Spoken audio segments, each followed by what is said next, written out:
The Norman and Florence Brody Family Foundation is dedicated to exploring topics of national and international importance and is proud to support Policy Watch with Doug Besheroff at the University of Maryland.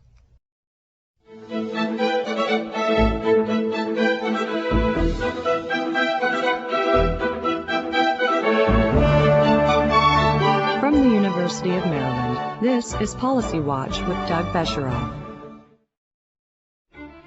In this country, discussions about racial equality are traditionally linked to education, housing, and jobs. Now, many believe that financial empowerment is the next phase of the civil rights movement. Today, we discuss the current successes and struggles within the African American community with Glenn Loury, Professor of Economics at Brown University and author of The Anatomy of Racial Inequality. And now, Doug Besheroff. Glenn Loury, welcome to the University of Maryland and Policy Watch. Thank you, Doug. Good to be here. We're delighted. Glenn, you hold a named chair at Brown University. You were a tenured professor at Boston University, and in fact, you were the first African American with tenure in the econ department at Harvard. When you were a kid in high school, did you think this is where you'd be now? No chance. My ambition at first was to be an engineer, and when I left high school, I enrolled at the Illinois Institute of Technology in Chicago to study engineering. My life took a turn after that, and I could tell the whole story if you're interested, but something tells me you probably don't want to hear it all. Let's go for it. Well, I got my girlfriend pregnant. We got married. I dropped out of college, started working at a printing plant as a clerk, and through various hooks and crooks found myself a student in a community college on the south side of Chicago, where I discovered mathematics, and I really fell in love with it. And I had an exceptional teacher, a man who was an alumnus of Northwestern University, who had worked for years in industry and then retired to teach at the community college. He saw my talent, and he brought me to the attention of Northwestern, which was hungry to find African American students to admit on scholarship in 1970. So I was an affirmative action student at Northwestern University. My record wouldn't have gotten me admitted because I had dropped out of college and such. Not many kids from community colleges were going to Northwestern. But it's when I'll ask you though. Yeah. Would your math skills have gotten you admitted if you had not dropped out? Possibly. I mean, my test scores were high, if that's what you're asking me, but I had a pretty spotty academic record at the Illinois Institute of Technology. I was not going to class every day, let's just put it like that. Someone coined a phrase about social capital, which we'll get to in a minute. Yeah. But, so I was a full-time student and a full-time employee at this printing plant for a couple of years at Northwestern, studying mathematics, and that's when I really got the academic bug. That's when I discovered I wasn't half bad at this stuff, and also that it could be very rewarding work. I studied at math and I studied economics, and I ended up at graduate school in economics at MIT. You know, I was going to ask you about affirmative action later, but since it came out now, why don't I ask you to be introspective for a second and take your experience and put it within the context of the current debate. Tell me what lessons you draw. Yeah. Well, I was a kid who got a chance. I got a chance because an institution wanted to do the right thing. Northwestern University, sitting there, north shore of Chicago, they felt, it's 1970, the city had just been burning a few years before and all of that. We all remember, or at least you and I, guys of our age, remember. They wanted to do the right thing. They gave me a chance. I can't help but think, not just because I benefited from it, but as even with the benefit of hindsight, I can't help but think that was the right thing for an institution like Northwestern to be doing. So yes, I benefited from affirmative action at Northwestern, and it made a tremendous difference in my life. This is not to say that there aren't instances or practices of affirmative action that go awry or whatever, but I think the impulse to try to be a part of the solution, an institutional impulse, to try to use the resources of an institution to bring people along, people who might not otherwise have had the opportunity, this strikes me as the right impulse. Well, I learned a phrase reading about you and your books, including, by the way, this book called The Anatomy of Racial Inequality, which I enjoyed greatly, although it was a bit of a heavy slog for a simple lawyer like me. But I've heard you described as a, quote, race man. What's that mean? Okay, so I'll answer by telling a story. Okay, so the story is I've been at Harvard 2 or 3 years, and I go back to Chicago, okay, and my uncle, who is an octogenarian, my Uncle Alfred, he's the sole surviving member of his set of siblings, which included my mother.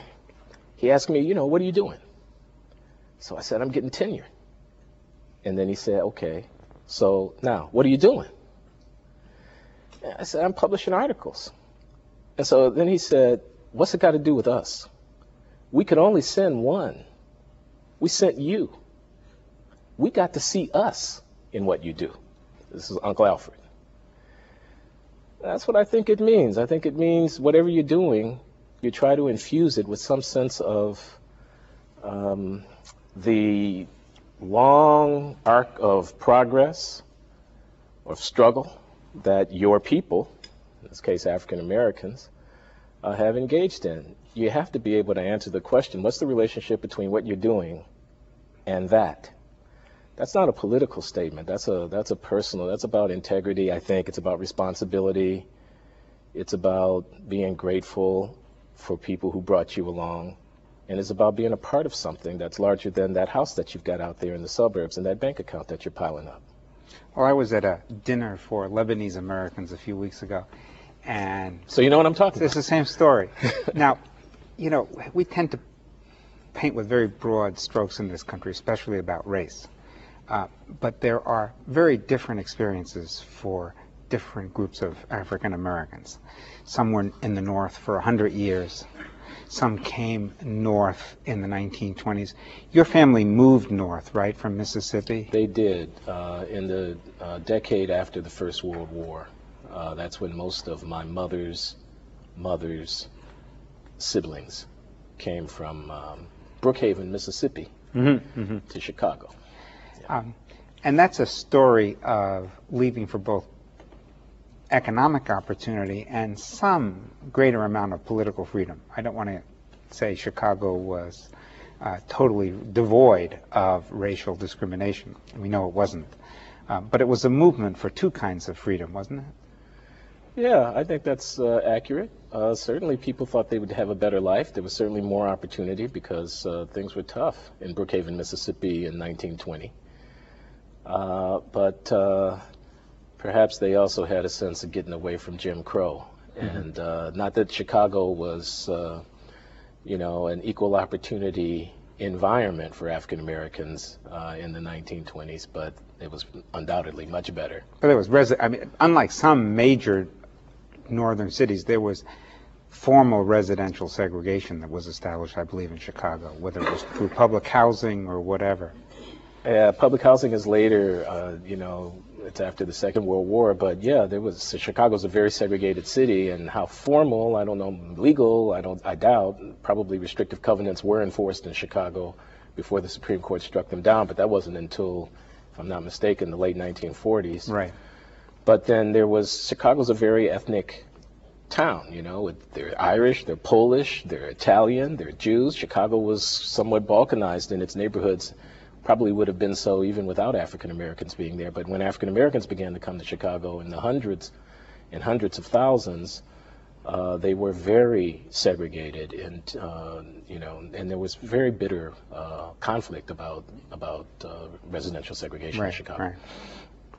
Right. I'm going to ask you the glass is half full, glass is half empty question. Okay. Now, you mentioned it. Been a lot of progress, right, in the last 50 years. But not nearly as much as I think almost everyone would wish. What's your take on the degree of progress since the 1960s? Doug, I'm going to say this. There has been progress, of course. But I don't think there's been nearly as much progress as a lot of people think. I mean, if you look, for example, at the income of the median African American household, it hasn't, relative to white, hasn't gone up very much since the 1970s. If you look at the relative wages, they haven't gone up that much since the 1970s. Now, we can account for these things. We can talk about single-parent families. We can talk about how much education people are getting and what are their skills and so forth. I'm not saying that it's a conspiracy, but I just want to make this sort of first-order empirical point, which is that, yes, there's been progress, but there hasn't been as much as a lot of people think. There's a black middle class of substantial size now that didn't exist when I was growing up on the south side of Chicago. That's a lot of progress. There's also a so-called black underclass that seems to be a stubborn, permanent part of the American social scene. It's coming to look like caste. It's coming to look like caste, like what they talk about in India, like a class of people apart. There are 1 million African American men in prison today, right now. 1 million people. And a black man is, I think, 8 times more likely to be in jail than a white man. Yeah, 7 or 8, depends on how you cut it, yeah. We could say they've done the crime, they're doing the time. But I'm telling you, when you're warehousing 1 million people, when you got juveniles locked up for life without the possibility of parole because they were part of a stick-up team and somebody got shot and died in it, and you got them like that in the thousands and the tens of thousands, when you got kids who are in drug-selling gangs who then get slapped with mandatory minimums and they're put away for 10, 15, 20 years, when you've got people living in supermax prisons, I'm talking about isolation units, I'm talking about these secure housing units where you stay in the cell 23 hours a day, and you got tens upon tens of thousands of prime-age African-American men being confined in that way. We can talk about whether or not that's what they deserve. I'm just talking about progress. Help us understand how we came to that point. I don't think in 1955 and 1965 people would have predicted the kinds of conditions you just described. Now, you wrote your dissertation, your PhD dissertation, was about what was needed beyond just legal equality. Now, remember Lyndon Johnson's speech from 1965, this famous speech that he gave at Howard University, probably not very far from here, in which he said that basically equality of opportunity is not enough. You don't bring a person to a starting line of a race who's been hobbled by years or generations of disadvantage and then run the race and say that you're being completely fair. You have to take affirmative action. Now, I think we failed to figure out what the kind of affirmative action was that needed to be taken. I agree. Let's go there, but let's go back for a second for our audience. Yeah. Hobbled before the race began. Let's talk a little bit about Jim Crow, right? Let's talk about not just 200 and something years of slavery, but then another century of Jim Crow. How does Jim Crow hobble a people? Well, in the first instance, you've got official segregation in the provision of public services like education to kids. The economic historians and social historians have looked at this. They've tried to figure out, you know, how much was being spent on the education of the typical African-American school student in a state like Mississippi or Alabama or Louisiana or South Carolina in 1910 and 1920 and 1930. It was a lot less. How many days a week days a year did the kids attend schools? In some of those districts, the schools were let out early so kids would be available for farm labor. Here in the state of Maryland, that was the case. So there you are. And so on. So you have that. You have occupational segregation so that there are career opportunities that are foreclosed. You have a segmented, a man's got an idea, maybe he could start a business, maybe he could be an entrepreneur, maybe he could get somewhere. But what he's up against is this kind of implacable social opposition to him having to be in his place. So you had, they were rare instances, but they did occur, pogroms against African-American success stories. Tulsa, Oklahoma is a classic case. Florida, there's another case there where the entire business district is burnt down because there's some people who feel that the Negroes have become too uppity. You've got political disenfranchisement, so that people are not able to use the apparatus of the government in order to address their needs because they are not permitted to vote and to participate in political decision making, and on like that. So you have that. In addition to that, I would also note that you have the legacy of slavery as it is embodied to some degree into the informal social life of African Americans. I talked, for example, about the structure of the African American family. This is a sensitive issue, of course. But my former colleague, Orlando Patterson, the sociologist at Harvard, has argued that, I think very persuasively, that you cannot have something like what you had under the institution of slavery, which was a breaking of bloodlines, what he calls natal alienation, an alienation of one generation to the next, a kind of forced intervention into what would have otherwise been organic communal life in the service of extracting people's labor and controlling them. You can't have that without it having consequences, consequences that echo across the generations. And then those things produce disabilities within the African American society, which also hobble people, and so on. I mean, Jim Crow, and then you get migration to places like Chicago and Detroit and Philadelphia, but you don't get equal opportunity when people come to these places. You get a continuation in another vein of subordination and so on. So, you know, that would be the kind of argument that I'd reach for, although I don't know that it explains everything. Well, this is a little bit about social capital, right? And what you wrote about. Yeah. Now, we take that, but for some, especially in the inner city, it's been downhill for the last 30 years. Levels of crime are up. Levels of drug addiction are up. Levels of reported non-marital births up. And I use that phrase carefully because I know you know how about the differences. One thing is, you married the woman that you got pregnant. One of the big differences between today and 40 years ago is people, just white or black or brown, don't necessarily marry the person they get pregnant when they're young. What happened next? Yeah, well, as you say, white or yellow or brown or black. So these cultural shifts are societal-wide factors, and economic shifts also. I mean, the sociologists talk a lot about what it meant that in the 1960s, when I was a very young father without a college education, trying to support a family and get an education, there was a job that paid, well, it paid $5 an hour in 1967, but it turned out that a $10,000 a year before you had overtime income in 1967 wasn't half bad. Not bad at all. What I want to say is, in addition to the issues of racism and discrimination, and in addition to some of these internal issues of behavior that are not helpful, there were also the larger society-wide factors that were going on. A liberalization of culture that may have had a more adverse impact at the bottom than it had at the top of the society. Well, Cher said a man's a luxury, and she wasn't thinking about very low-income women in our society. Right, so you could say that, and also economic shifts that actually made it a lot tougher to get by if you didn't have many skills.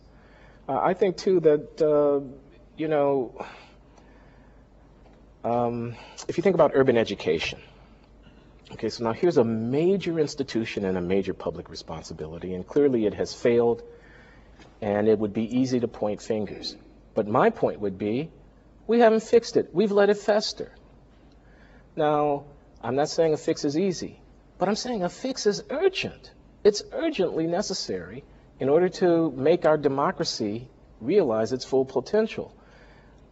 It strikes me that some of these problems may be, and there's enough blame to go around. Certainly there's enough blame to go around the political spectrum. It almost seems as if there's an alliance, maybe not an unholy alliance, but an alliance between the teachers' unions and black political leadership.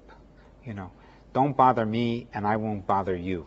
Yeah, I don't know. I don't, study the politics of education very well, so I can't say. I mean, you said black political leadership. You didn't say the Democratic Party.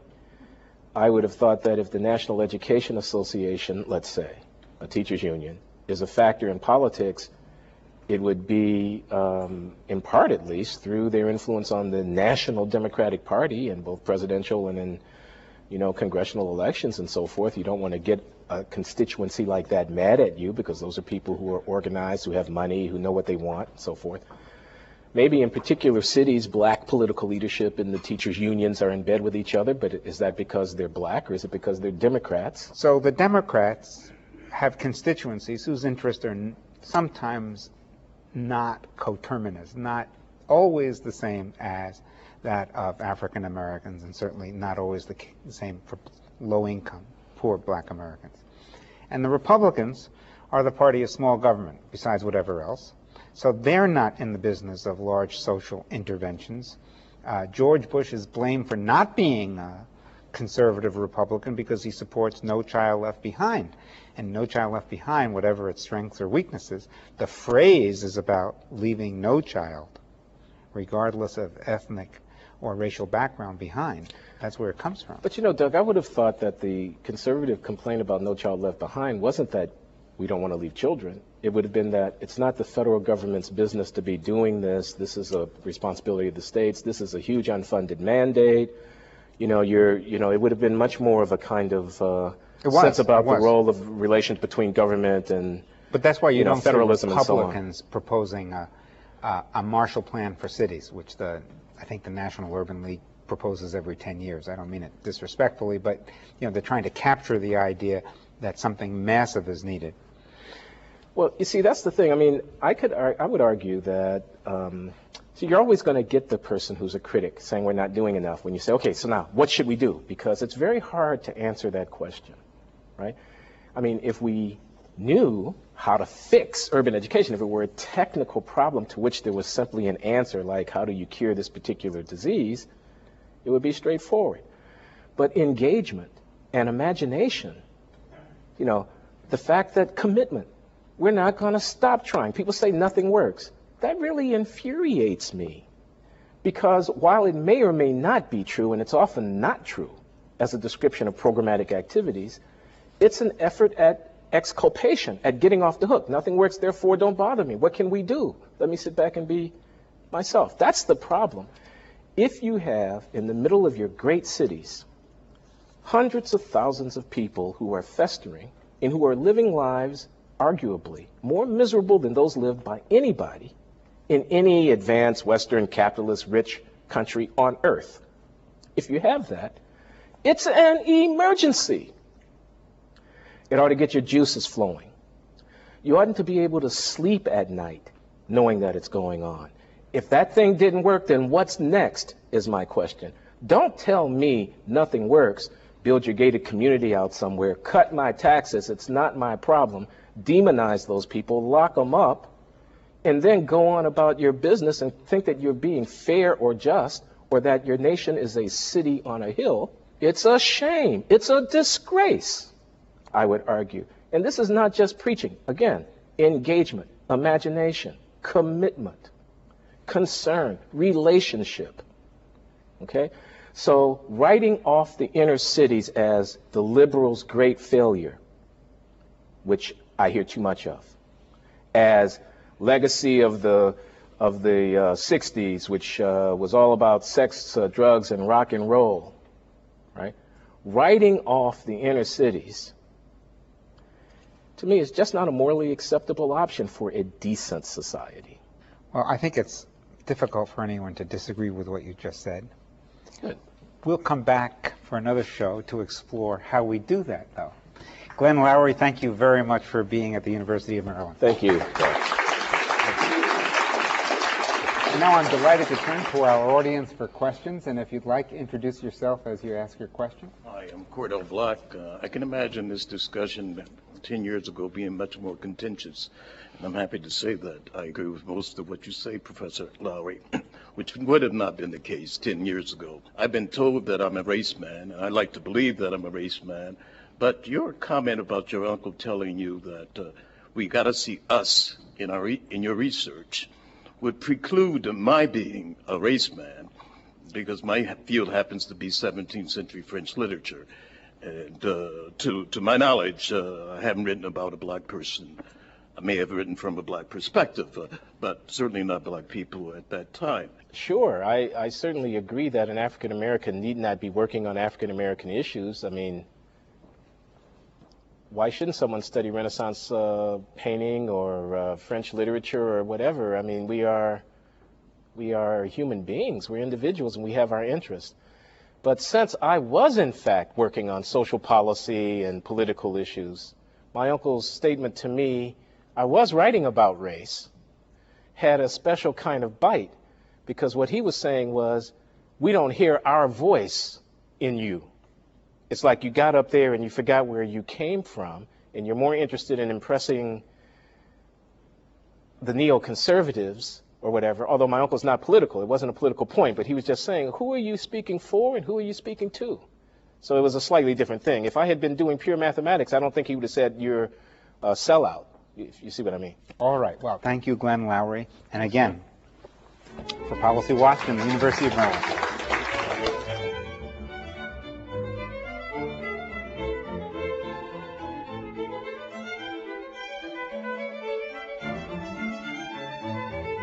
This program was produced by the University of Maryland, which is solely responsible for its content. The Norman and Florence Brody Family Foundation is dedicated to exploring topics of national and international importance and is proud to support Policy Watch with Doug Besheroff at the University of Maryland.